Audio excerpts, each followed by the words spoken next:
கிறிஸ்துவுக்கு பிரியமானவர்களே, கிறிஸ்துவின் அன்பின் வாழ்த்துக்களை நான் உங்களுக்கு தெரிவித்துக் கொள்கிறேன். இன்னைக்கு ஆண்டவர் நம்ம கூட என்ன பேசப் போறாரு அப்படின்னா, அ உங்களுக்கு ஆண்டவர் குடுக்கிற வார்த்தைகள், இயேசு கிறிஸ்து உங்களுக்கு குடுக்கிற வார்த்தைகள் என்னன்னு சொல்லப்போனா, ஆ நம்ம இந்த வருஷம் முழுவதையும் நம்ம பார்த்துக்கிட்டு இருக்கிறது, ஆண்டவர் நம்ம கூட பேசிக் கொண்டிருக்கிறது என்ன வார்த்தை அப்படின்னா, விசுவாசம் உன் உன் விசுவாசம் பெரிது. நம்மளுடைய விசுவாசத்தின் அளவை பொறுப்பா அளவு நம்முடைய விசுவாசம் எவ்வளவு இருக்க வேண்டும், எப்படி இருக்க வேண்டும், நம்முடைய விசுவாசம் யார் மீது இருக்க வேண்டும் என்பதெல்லாற்றையும் பற்றி ஆண்டவர் நமக்கு சொல்லிக் கொடுத்து கொண்டிருக்கிறார். அதன் மூலமா இந்த விசுவாசத்தின் மூலமா நம்ம எவ்வளோ அதிசயங்கள், அற்புதங்கள், நம்ம நடக்க முடியாத காரியங்கள் நம்மளால எவ்வளவோ பெற முடியும் அப்படிங்கிறத வேதத்தில் எப்படியெல்லாம் பெற்றுக்கொண்டார்கள் என்பதையெல்லாம் வைத்து நம்ம ஆண்டவர் நம்ம கூட பேசுகிறார். இன்றைக்கி அதே விசுவாசத்தை வைத்து தான் இந்த வருடம் முழுவதும் நம்ம கூட எந்த அளவுக்கு எவ்வளோ நாள் நம்ம கூட விசுவாசத்தை பற்றி பேசணும்னு நினைக்கிறாரோ அவ்வளோ தூரம் நம்ம பேசி கொண்டிருக்கிறாரு. இன்றைக்கும் ஆண்டவர் விசுவாசத்தை வச்சு தான் நம்ம கூட ஆண்டவர் பேசுகிறாரு. அந்த பகுதியாக விசுவாசத்தின் 3ஆம் பகுதியாக தேர்ட் பார்ட்டாக ஆண்டவர் நம்ம கூட நமக்கு பேசுகிறார். ஸோ நம்ம ஃபஸ்ட்டு ஆண்டவர் ஃபஸ்ட்டு டே நியூ இயர் அன்னைக்கு நமக்கு உன்னுடைய விசுவாசம் பெரிது, நம்மளுடைய இந்த உலகத்திலே இருக்கிறதை காட்டிலும் பெரிய விஷயம் என்னன்னா, நாம் இயேசு கிறிஸ்துவின் மீது வைக்கிற விசுவாசம் தான் பெரியது. அதன் மூலமா இந்த உலகத்தையே நம்ம ஜெயிக்க முடியும், அது எல்லாவற்றையும் நான் சாதித்துக் கொள்ள முடியும் என்பதை பேசினார். 2ஆம் பகுதியாக நமக்கு இந்த விசுவாசத்தினால நம்ம என்னெல்லாம் பெற்றுக்கொள்ளலாம் என்பதை ஆண்டவர் பேசினார். அதே போல தான் இன்றைக்கு 3ஆம் பகுதியாக இன்னைக்கு விசுவாசத்தின் மூலமாக நம்ம எதை பெற்றுக்கொள்ளலாம் அப்படிங்கிறதை ஆண்டவர் பேச போகிறார். நம்ம ஆல்ரெடி ஆண்டவர் பேசின அந்த முக்கிய ஆதாரம், அந்த ரூட் விசுவாசத்திற்குன்னு பார்த்தீங்கன்னா, நமக்கு உன் விசுவாசம் பெரிது, நீ விரும்புகிறபடி ஆக கடவுது என்று பேசினார். அந்த விசுவாசத்தின் தலைப்பிலேயே ஆண்டவர் நம்ம கூட இன்னைக்கு பேசுகிறார். என்ன அப்படின்னா, உங்கள் விசுவாசத்தின் மூலமாக, நீங்கள் ஆண்டவர் மீது வைக்கிற விசுவாசத்தின் மூலமாக உங்க வாழ்க்கையில் இல்லாத காரியங்களை இருக்கிறவைகளாக மாற்ற உங்களால முடியும். மாற்ற இயேசு கிறிஸ்து வல்லவராயிருக்கிறார். எப்படி இயேசு கிறிஸ்துவால எப்படி வல்லவராக இருக்க முடியும், இயேசு கிறிஸ்துவால் எப்படி உண்டாக்க முடியும், இல்லாதவைகளை இருக்கிறவைகளாக எப்படி மாற்ற முடியும் அப்படின்றா உங்களுடைய விசுவாசத்தின் மூலமாக, நீங்கள் இயேசு கிறிஸ்துவின் மீது வைக்கிற விசுவாசத்தின் மூலமாக உங்க வாழ்க்கையில எதெல்லாம் இல்லையோ, எதெல்லாம் இல்லாமல் இதுவரைக்கும் இருந்துச்சோ, எது இருந்தால் நல்லா இருக்கும்னு நீங்கள் நினைக்கிறீங்க, ஆனால் அது இல்லாமல் இருக்குது, அதை இருக்கிறவைகளாக மாற்றணும் அப்படின்னா உங்களுடைய விசுவாசத்தின் மூலமாக, உங்கள் வாழ்க்கையில் நடக்கிற உங்கள் இயேசுவின் மீது நீங்கள் வைக்கிற விசுவாசத்தின் மூலமாக உங்கள் வாழ்க்கையில் எதெல்லாம் இல்லையோ, எதெல்லாம் இழந்து இருக்கிறீர்களோ, அதை இல்லாததை இருக்கிற மாதிரி மாற்றக்கூடிய தேவன் உங்களோடு கூட இருக்கிறார். அப்படிப்பட்டவர் மீது நீங்கள் விசுவாசம் வைக்கும்போது அளவற்ற விசுவாசம், முழுமையான விசுவாசம், அதாவது அந்த விசுவாசம் எப்படின்னா, ஒரு அன்நேச்சுரல் சூப்பர் நேச்சுரலான ஒரு நம்மளுடைய விசுவாசம் எந்த காரியங்களை உருவாக்கும் அப்படின்னா, நம்ம ஆல்ரெடி பார்த்துருக்கோம், சூப்பர் நேச்சுரலான காரியங்களை உருவாக்கணும். அதே தான் இங்கேயும் சூப்பர் நேச்சுரல், ஒரு சயின்ஸுக்கு அப்பாற்பட்ட காரியங்களை செய்யக்கூடிய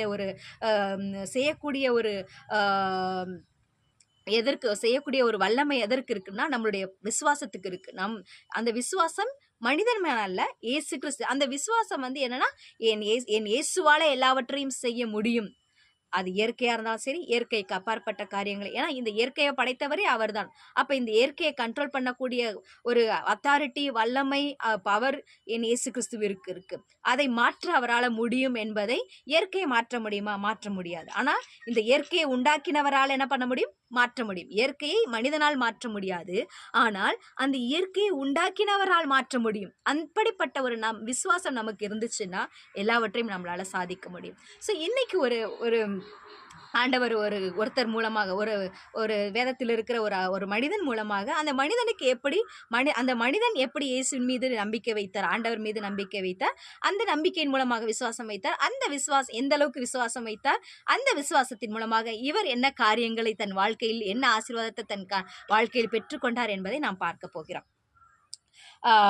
ரோமர் எழுதின சுவிசேஷம் 4ஆம் அதிகாரம் 17ஆம் வசனத்துல பார்த்தீங்கன்னா அப்படின்னா, அநேக ஜாதிகளுக்கு உன்னை தகப்பனாக ஏற்படுத்தினேன் என்று எழுதியிருக்கிறபடி அவன் தான் விசுவாசித்தவருமாய், யாரை விசுவாசிச்சாரு? இயேசுவை ஆண்டவரை விசுவாசித்தாரு.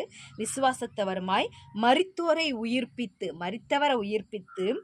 இல்லாதவைகளை இருக்கிறவைகளைப் போல் அழைக்கிறவருமா இருக்கிற தேவனுக்கு ஒரு பேர் உண்டு. கர்த்தருக்கு ஒரு பேர் உண்டு. அவர் என்ன பேர்? இன்னொரு பேர் உண்டு. என்ன பேருனா, இல்லாத ஒரு விஷயத்தை இருக்கிறவரா மாற்றக்கூடியும். நம்ம வாழ்க்கையில ஒரு இல்லையா, கல்யாணத்து குழந்தை இல்லையா, அந்த குழந்தையை உருவாக்க முடியும். ஸோ அது மூலமாக தான் இன்னைக்கு பார்க்க போகிறோம். இது யாருக்கு? அநேக ஜாதிகளுக்கு உன்னை தகப்பன். யாரை அந்த அநேக ஜாதிகளுக்கு தகப்பனாக ஏற்படுத்தக்கூறாரு அப்படின்னா, ஏற்படுத்தினவர் அப்படின்னா யார் அந்த மனிதன் அப்படின்னு பார்த்தீங்கன்னா ஆபிரகாம். இது பழைய ஏற்பாட்டு காலத்தில் உள்ள ஒரு நடந்த ஒரு ஹிஸ்ட்ரி, வரலாறு. ஆபிரகாம் அப்படிங்கிற ஒருத்தரை பற்றி தான் நம்ம இங்கே பார்க்க போகிறோம். அவர் எந்த அளவுக்கு விசுவாசம் வைத்தாரு, என்ன ஆசீர்வாதத்தை பெற்றுக்கொண்டார் அப்படிங்கிறதை பார்க்க போகிறோம். பழைய ஏற்பாட்டில் ஆதியாகமம்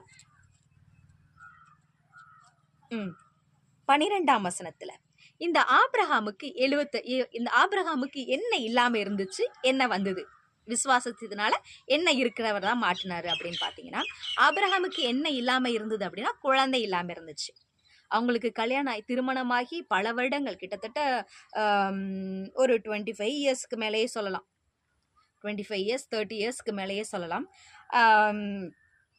அவங்களுக்கு திருமணமாகி பல வருடங்களாக, கிட்டத்தட்ட 30 வருடங்களாக அவர்களுக்கு என்ன இல்லைன்னா குழந்தை இல்லாமல் இருந்தது. ஆபிரகாமுடைய மனைவி பேரு சாராள் பேரு. அவங்களுக்கு குழந்தை இல்லாமல் இருந்தது. இந்த குழந்தை இல்லாம இருக்கிறத விசுவாசத்தின் மூலமாக ஆபிரகாம் ஆண்டவர் மீது உள்ள விசுவாசத்தின் மூலமாக குழந்தை இல்லாத தன்மையை இருக்கிறவையாக மாற்றினார்.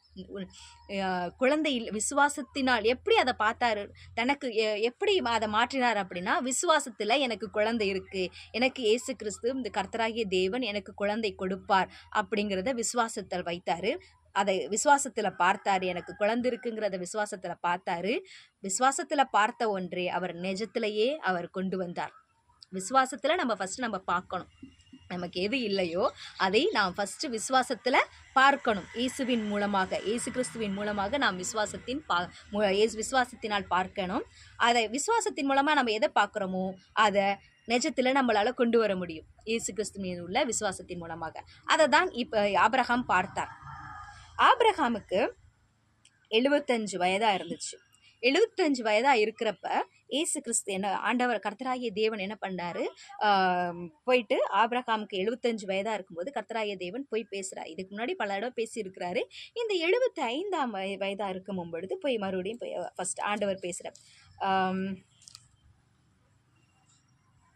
75 வயதா இருக்கும் போது ஃபர்ஸ்ட் ஆண்டவர் பேசுறாரு.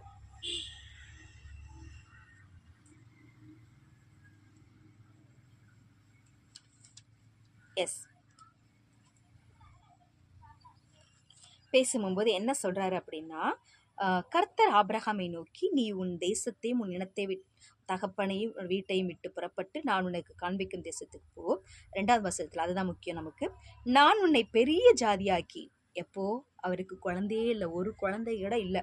அந்த டயத்துல பெரிய ஜாதினா ஜாதி இல்லை, நம்ம ஜாதி அந்த ஜாதி இல்லை, பெரிய ஜாதின்னு அந்த சென்ஸ் ஒரு பெரிய கூட்டம். இப்போ 10 15 ஒரு 20 பிள்ளைங்க ஒரு 20 பிள்ளைங்க பெற்றிருக்காங்க. அந்த 20 பிள்ளைங்களுக்கு 20 பிள்ளைங்களுக்கு கல்யாணம் ஆகி சந்ததி. ஸோ அந்த ஒரு பெரிய ஒரு குரூப் ஆஃப் பீப்புள் இருக்குல்ல, அதுதான் அவங்க சொல்றாங்க ஜாதின்னு. ஜாதினா நம்ம கண்ட்ரியில் இருக்கிற சொல்றோம்ல, அதுக்கு பேர் ஜாதி அல்ல. ஜாதி அப்படின்னா ஒரு குரூப் ஆஃப் பீப்புள் உனக்கு உண்டாகும். எப்படி? உன் கற்பத்தின் மூலமாக, உன்னுடைய வாழ்க்கை, உன் மனைவியின் மூலமாக. ஸோ அதுதான் உன்னை பெரிய ஜாதி ஆக்குவேன். உனக்கு அவருக்கு ஒரு ஜாதி கூட இல்லை. ஜாதி இந்த சென்ஸ் ஒரு பீப்புள், ஒரு மனுஷன், ஒரு மக்கள். ஒரு மனுஷன் கூட இல்லை. ஆனால் அவரை என்ன பண்ண போறாராம்? பெரிய ஜாதி ஆக்குவாராம். ஜாதினா ஜாதி கிடையாது. ஜாதி இங்கே ஜாதி அப்படின்னா என்னத்தை குறிக்கிறாங்க அப்படின்னா, ஜாதி அப்படின்னா ஒரு மனிதனை, ஒரு குரூப் ஆஃப் பீப்புளை, இவருக்கு ஒரு மனுஷன் கூட இல்லை, ஆனா இவர் ஒரு பெரிய கூட்டமா மாட்ட போறார். அதுதான் ஜாதி. ஜாதினா ஒரு கூட்டமாக மாட்டுவது. இவர் ஒரு மனுஷனா இவரும் இவர் குடும்பத்துல யாருன்னா இவரும் இவங்க மனைவியும் தான். இந்த 2 பேரை ஒரு பெரிய ஜாதியாக்க போறாராம். ஒரு மல்டிப்ளிகே பண்ணி ஒரு பெரிய கூட்டமான மனிதர்களா மாற்ற போறேங்கிறது தான் ஜாதி அப்படிங்கிறது. அப்படிப்பட்டவனா நான் மாற்ற போறேன் உன்னை. உன் பேரை பெருமைப்படுத்துவேன். எப்படி எது மூலமா? நீ உனக்கு எது மூலமா அவர் பெருமைப்படுத்த போறாராம்? நீ ஒரு 2 பேரா இருக்கீங்கல்ல, உங்களை ஒரு பெரிய கூட்டமா மாற்றி இவனுக்கு இவ்வளோ பிள்ளைகள், இந்த மனிதனுக்கு இவ்வளோ பிள்ளைகள், கிட்டத்தட்ட இவருக்கு இப்போ சொல்லப்போனா இவர் உன்னுடைய பிள்ளைகள் எத்தனை எவ்வளோ இருக்கும் அப்படின்னு ஒரு இடத்துல சொல்லியிருப்பாரு.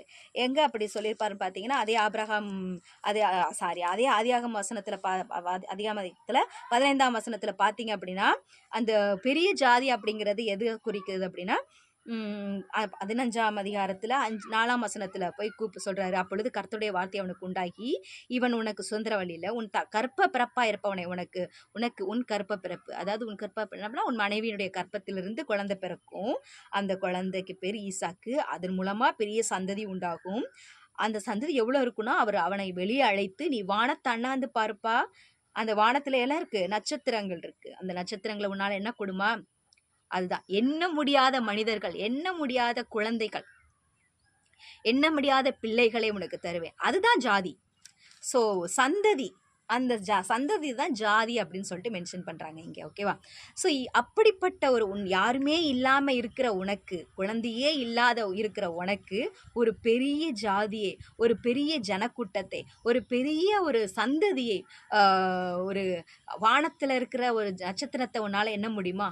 அப்படிப்பட்ட ஒரு அந்த அளவுக்குள்ள சந்ததியை நான் உனக்கு பிள்ளைகளா கொடுக்க போறேன் அப்படின்னு சொல்லிட்டு 75 வயசுல அவருக்கு சொல்றாரு, வாக்குத்தத்தம் சொல்றாரு, பிராமிஸ் பண்றாரு. அது நிறைவேற எத்தனை வருடங்கள் ஆனது தெரியுமா? ஆனா இத அவர் அப்படியே ஆபிரகாம் விசுவாசித்தார். விசுவாசம் என்பது என்னன்னா, இயேசு கிறிஸ்து சொல்ற, கர்த்தராகிய ஆண்டவர் சொல்லுகிற வார்த்தையை அப்படியே ஏற்றுக்கொள்வது, அப்படியே விசுவாசிப்பது, அப்படியே நம்புவதுக்கு பேர் தான் விசுவாசம். அதுதான் விசுவாசம். ஆனா இவருக்கு என்ன வயசு? 75 வயசு. அவருக்கு குழந்தை இல்லாம அவர் போய் குழந்தை கல்யாணம் ஆகி பல வருஷமா ஆயிடுச்சு, குழந்தை இல்ல.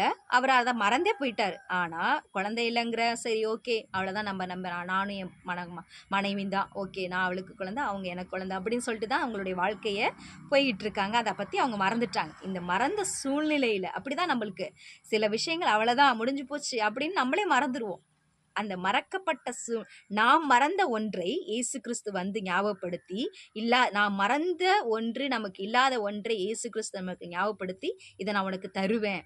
அது தருவேன்னா இப்படி 1 2 இல்ல, எண்ணவே முடியாத அளவுக்கு அன்கவுண்டபிளா நான் உனக்கு தருவேன் அப்படின்னு சொல்லிட்டு சொல்லி கொடுக்குறார். அந்த வார்த்தையை அவர் கேப்சர் பண்ணி, இதே நம்மளா இருந்தா என்ன பண்ணுவோம்? எனக்கு 75 வயசு ஆயிடுச்சு, என் மனைவிக்கு என்னை விட வயசாது, இப்போ கிட்டத்தட்ட 10 வயது 15 வயசுக்கு, அந்த காலத்துலாம் 15 வயது தாண்டினவர்கள் தான் திருமணம் செய்து முடித்து கொடுத்துருப்பாங்க. ஸோ எனக்கு அப்போ அவங்களுக்கு அப்போ வயசாயிடுச்சு.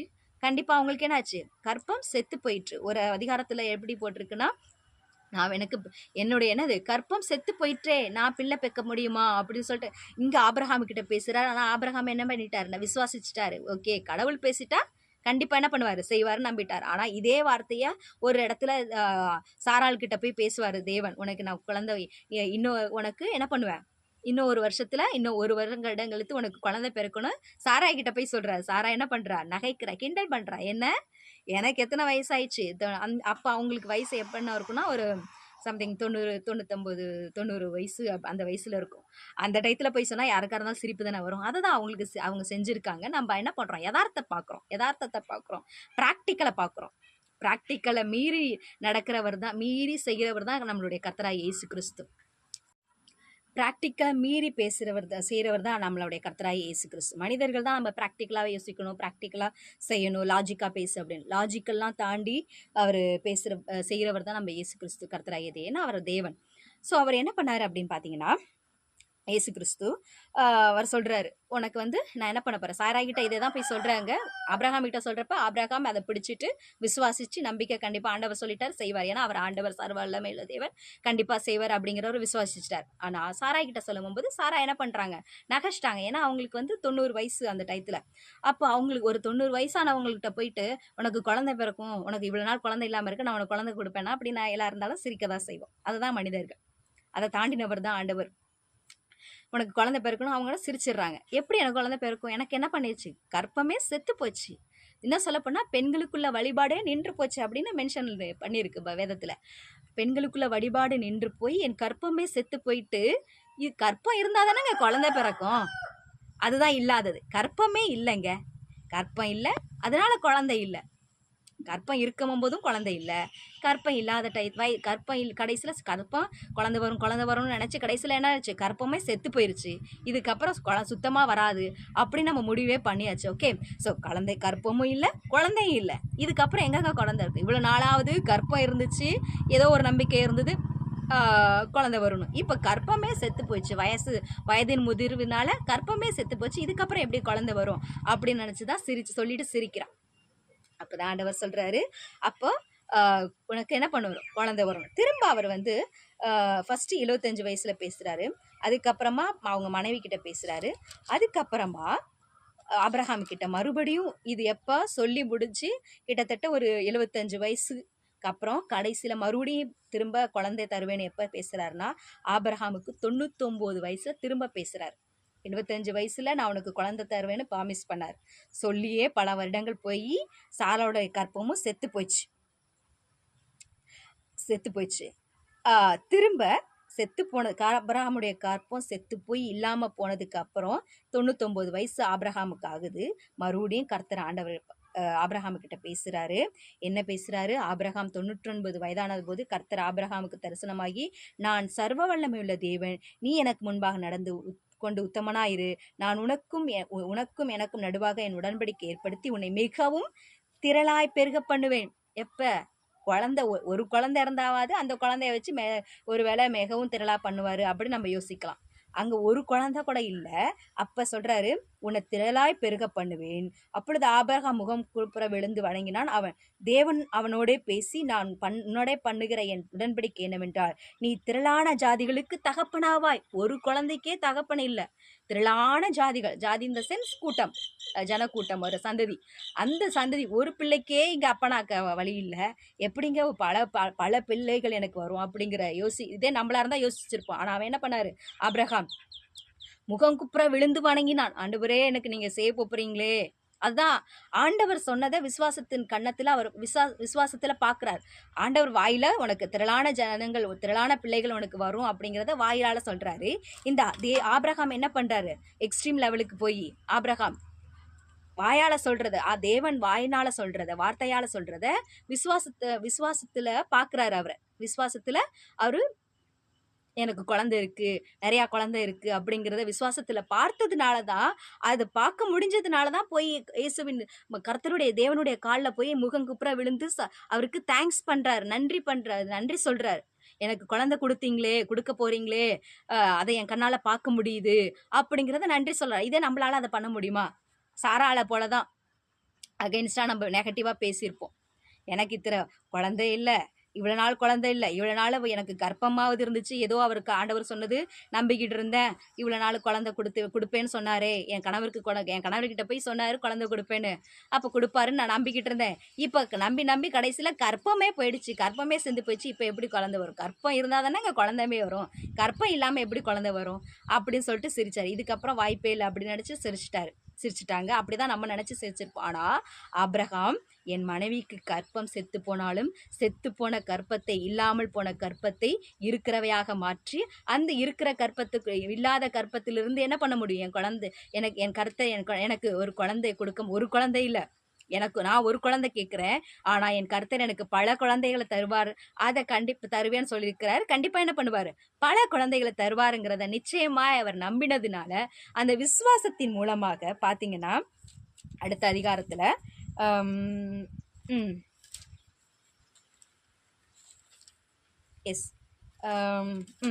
அடுத்த அதிகாரத்தில் பார்த்தீங்க அப்படின்னா, அவருக்கு 100வது வயது, ஃபஸ்ட்டு 75 வயசில் பேசினார். 75 வயசில் பேசினார். அப்போ சாராவுடைய கற்பம் சாகலை. கொஞ்ச நாள் கழித்து, பல வருடங்கள் கழித்து 99 வயசில் போய் பேசுகிறாரு. அப்போ சாராவுடைய கற்பம் செத்து போயிடுச்சு. திரும்பவும் ஞாபகப்படுத்துறாரு, சொல்கிற ப்ராமிஸ் அவங்க மறந்துட்டாங்க. ஏன்னா கற்பம் சாராளுடைய பெண்களுக்குள்ள வழிபாடு நின்றுச்சு, கற்பம் செத்து போயிடுச்சு, அதை மறந்தே போயிட்டாங்க. அதுக்கப்புறம் அதுக்காக ஆண்டவர் அவங்க என்ன பண்ணலை? ஆண்டவர் சொன்னார், இவரெல்லாம் ஒரு ஆண்டவரா, அவர் கண்ணு இருக்கா என்னமோ சொன்னாரே, உன்னை பெரிய ஜாதியாக்குவேன், போய் வெளியிலலாம் கூப்பிட்டு வச்சுக்கா பார்த்து வானத்தை அண்ணாந்து பாரு உனக்கு தருவேன், வானத்தில் இருக்கிற நட்சத்திரம், இவருக்கெல்லாம் கண்ணு இருக்கா அப்படின்னு எப்பயோ சொன்னாரே. எனக்கு 75 வயசா இருக்கும்போது குழந்தை பிறகுன்னு சொன்னாரு, இப்போ எனக்கு 99 வயசாயிடுச்சு, இப்பயும் குழந்தை இல்லை, அப்படிலாம் அவர் சொல்லலை. அவர் விசுவாசி. எத்தனை வயசா என்ன, கற்பம் செத்து போனா என்ன, செத்து போன கற்பத்தை மறுபடியும் உயிரோ, மனுஷனையே செத்து போன மனுஷனையே உயிரோடு எழுப்புன ஆண்டவர், உயிரோட எழுப்புகிற ஆண்டவர், செத்து போன கற்பத்தை உயிரோட எழுப்பி இப்போ ஒரு புதிய கற்பத்தை என் மனைவிக்குள்ள கொண்டு வந்து வச்சு குழந்தை கொடுக்க முடியாதா, அவரால் முடியும் அப்படிங்கிறத அவர் முழு நிச்சயமா நம்பினார். அதுக்கு பேர் தான் விசுவாசம். ஒரு நம்பிக்கை, விசுவாசம் என்பது ஒரு முழு நிச்சயமான, எத்தனை வருடங்கள் ஆனாலும் சரி, எத்தனை தடைகள் வந்தாலும் சரி. யோபுங்கிற ஒரு மனிதன், இந்த வேதத்தில் யோபுங்கிற ஒரு மனிதனை பற்றி இருக்குது. அதை நம்ம ஆண்டவர் எப்போ பேச சொல்கிறாரோ அதை அப்போ நம்ம பேச, ஆண்டவர் நம்ம எப்போ அந்த யோபை பற்றி ஆண்டவர் நம்ம கூட பேசுகிறாரோ அப்போ நம்ம பேசலாம். யோபுன்னு ஒரு மனிதன் இருக்கிறாரு. அந்த மனிதனுக்கு வந்து பல வேதனைகளாக அவருக்கு வருது. ஆனால் அது விஷயத்தில் அவர் வந்து ஒரு விசுவாசமாக இருக்கிறாரு. எப்படி விசுவாசம், அவருக்கு என்ன எப்படிப்பட்ட விசுவாசம் இருந்துச்சு அந்த யோபுக்கு, என் தேவன் என்னை கொன்று போட்டாலும் என்ன பண்ணுவேன், அவர் மேலே விசுவாசமாக இருப்பேன். என்னை கொன்று போட்டான் என் தேவன், அவர் தானே என்னை படைச்சாரு, அவர் என்னை கொன்று போட்டாலும் சரி, திரும்ப அவர் படைச்சவருக்கு என்ன பண்ண முடியும், திரும்ப என்னை உயிரோட கொண்டு வர முடியும் அப்படிங்கிற ஒரு விசுவாசம் அவருக்கு இருந்துச்சு யோபுக்கு. அதே போலதான் இந்த ஆபிரகாமுக்கு விசுவாசம் இருந்துச்சு. என் தேவன் சொல்லிட்டாருங்க, எத்தனை வருஷம்னாலும் சரி, நான் செத்தே போனாலும் திரும்ப என்னை உயிரோட எழுப்பி, என் மனைவியை உயிரோட எழுப்பி எனக்கு குழந்தைய கொடுக்க முடியுங்கிற அப்படிப்பட்ட ஒரு விசுவாசம், நம்பிக்கை பல வருடங்கள் ஏதோ இருந்துச்சு. இதே இப்போ நமக்கு அவர் சொல்லிட்டார், ஆண்டவர் சொல்லிட்டார் எனக்கு குழந்தை வரும் அப்படிங்கிற உற்சாகம் எப்போ இருக்கும், ஒரு வருஷம், ஒரு 10 நாள் 20 நாள் மாதங்கள் ஆக ஆக நமக்கு என்ன ஒரு 2 கடைசியில் 3 மாதத்தில் 4 ஒரு 6 மாதத்துலேயே நம்மளுடைய விசுவாசமெல்லாம் என்ன போயிடும், தளர்ந்து போயிடும். ஆமாம் அப்படின்ட்டு அப்படியே நம்ம மறந்துடுவோம். ஆனால் இவர் இந்த ஆபிரகாம் பல வருடங்கள், கிட்டத்தட்ட சொல்லியே 15-20 வருடம் ஆயிடுச்சு, ஆனாலும் மறக்கலை, என் தேவனால் செய்ய முடியினாரு. அதே போல் ஆபிரகாமுக்கு தேவன் 99 வயதில் அந்த ப்ராமிஸை ஞாபகப்படுத்துறாரு. இவர் மறந்துட்டாரு, இவர் ஞாபகப்படுத்தினாரு. மறந்துட்டா அந்த சென்ஸ், அவர் செய்வார் அப்படிங்கிற ஒரு செய்வார், கண்டிப்பாக ஆண்டவர் சொல்லிட்டார் செய்வார் அப்படிங்கிற ஒரு எண்ணத்தில் இருந்தார். அதுக்காக ஆண்டவரை திட்டவும் இல்லை, செய்யலையே, எப்பயோ சொன்னாரே செய்யலையே அப்படிங்கிற ஒரு இதுவும் இல்லை. ஆனால் என்ன பண்ணார், விசுவாசத்தோட இருந்தார். கண்டிப்பாக அவர் செய்ய வேண்டிய நேரத்தில் செய்வார் அப்படிங்கிற விசுவாசத்தில் இருந்தார். திரும்ப 99 வயதில் போய் மறுபடியும் அதை பற்றி பேசுகிறார். உனக்கு நான் ஒரு குழந்தை தருவேன் அப்படின்னு பேசுகிறாரு. பேசினதுக்கு அப்புறமா ஆபிரகாமுக்கு 100 வயதில் குழந்தை யாருக்காவது பிறக்குமாங்க, எவ்வளோ பெரிய அதிசயம் இல்லை. இதுக்கு பேர் தான் சூப்பர் நேச்சுரல் காட், இதுக்கு பேர் தான் சூப்பர் நேச்சுரல், இயற்கைக்கு அப்பாற்பட்ட தெய்வம், இயற்கைக்கு மீறின. ஏன்னா இயற்கையை படைத்தவரே அவர் தானே. அப்போ அந்த இயற்கையை கண்ட்ரோல் பண்ணக்கூடிய அதிகாரம் வல்லமை அவருக்கு இருக்கு.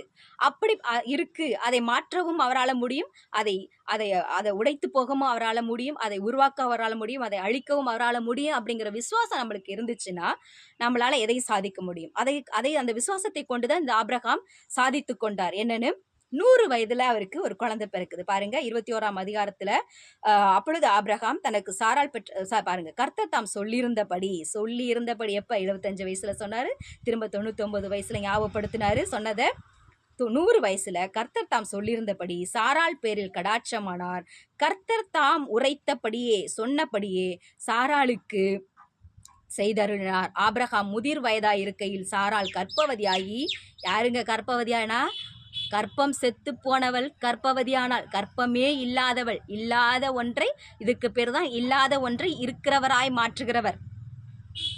அப்படி இதுக்கு பேர் தான் உங்கள் விசுவாசத்தின், நீங்கள் இயேசு கிறிஸ்துவின் மீது வைக்கிற விசுவாசத்தின் மூலமாய் இல்லாத ஒன்றை இருக்கிறவைகளாய் மாற்ற முடியும். மாற்றினார் பாருங்க ஆபிரகாம். தன் மனைவிக்கு கற்பமே இல்லை, குழந்தை இல்லை, தனக்கு இல்லாத ஒன்றை தன் விசுவாசத்தின் மூலமாய் இருக்கிறவையாய் மாற்றினார் ஆபிரகாம் தன் வாழ்க்கையை. பாருங்க, முதிர் வயதில் கர்ப்பவதியாகி தேவன் குறித்திருந்த காலத்திலே அவனுக்கு ஒரு குமாரனை பெற்றாள். அப்பொழுது ஆபிரகாம் தனக்கு சாராள் பெற்ற குமாரனுக்கு ஈசாக்கு என்று பெயரிட்டார். இந்த ஈசாக்கு மூலமா பல சந்ததி வருது. இந்த ஈசாக்குக்கு 2 பிள்ளைகள், அந்த 2 பிள்ளைகளுக்கு ஒருத்தர் யாக்கோபு, ஒருத்தர் ஏசா. இந்த யாக்கோபுக்கு 12 பிள்ளைகள், இந்த ஏசாவுக்கும் 12 பிள்ளைகள். பார்த்தீங்களா எவ்வளோ சந்ததி வந்துகிட்டே இருக்க. அப்போ இதெல்லாம் யாருடைய பிள்ளைங்க, ஆபிரகாமுக்கு பிள்ளைங்க. இந்த 12 பிள்ளைகளுக்கும் இன்னும் சொல்ல போனால் ஒருத்தருக்கு 7-8 பிள்ளை 9 பிள்ளைன்னு வருது. அப்போ எவ்வளோ பெரிய சந்ததி ஆகுது பார்த்தீங்களா, எவ்வளோ பெரிய ஜாதி ஆகுது பார்த்தீங்களா. இதை தான் ஜாதின்னு சொல்கிறாரு கடவுள். ஸோ அப்போ இது எல்லாமே ஆபிரகாமுடைய சந்ததி தானே, அதுதான். அப்போ 100 வயசில் ஒரு குழந்தை பெறுகுது. பாருங்க, நம்மளுடைய விசுவாசத்தின் மூலமாய், நாம் இயேசு கிறிஸ்துவின் மீது வைக்கிற விசுவாசத்தின் மூலமாய் இல்லாத ஒன்றை இருக்கிறவைகளாய் நம்மளுடைய வாழ்க்கையில் உருவாக்க முடியும், மாற்ற முடியும். அப்படிப்பட்ட மாற்ற முடியும். ஏன்னா நாம் நம்பி கொண்டிருக்கிற எப்படி விசுவாசத்தின் மூலமாய் பண்ண முடியும்னா, நாம் விசுவாசிக்கிற தேவன் அப்படிப்பட்டவர். நாம் விசுவாசிக்கிற தேவன் இல்லாத ஒன்றிலிருந்து இருக்கிறவையாக மாற்றக்கூடியவர் தான் நம் தேவன். அப்படிப்பட்ட விசுவாசம் நமக்கு இருக்க வேண்டும். என்னுடைய தேவன் எப்படி என்னால் என்னுடைய விசுவாசத்தின் மூலமாக இல்லாத ஒன்றிலிருந்து இருக்கிறவையாக மாற்ற முடியும் அப்படின்னா, ஏன்னா என் தேவன் அப்படிப்பட்டவர். ஏன் தேவன் இந்த இயற்கையை உண்டாக்கினவர். இயற்கையை மாற்ற முடியாது, ஆனால் இந்த இயற்கையை படைத்தவரே என் தேவன் தான். இந்த இயற்கையை மாற்றவும் முடியும், அழிக்கவும் முடியும், அசைக்காமல் இருக்கவும் முடியும். அப்படிப்பட்ட தேவன் என்னோடு கூட இருக்கிறார். இந்த தேவன் என்ன பண்ணுவார்? இல்லாத ஒன்றை, அப்படிப்பட்ட தேவன் தான் எனக்கு இருக்கிறார். எப்படிப்பட்ட தேவன்? இல்லாத ஒரு விஷயத்தை இருக்கிறவையாக மாற்றக்கூடியவர் தான் என் தேவன். அப்படிப்பட்ட தெய்வத்தை நான் முழு நிச்சயமாய் நான் விசுவாசிக்கிறேன். எத்தனை வருடங்களானாலும் சரி நான் விசுவாசிப்பேன். அவர் சொன்னதிலிருந்து, அவர் என்ன வாக்குத்தத்தம் பண்ணியிருக்கிறாரோ, அவனுக்கு இந்த விஷயத்த பண்ணுவேன்னு எனக்கு ப்ராமிஸ் பண்ணியிருக்கிறார்.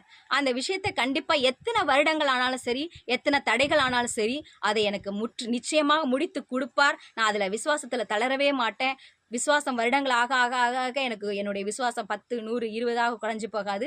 விசுவாசம் அதிகரிக்க கண்டிப்பாக நாட்கள்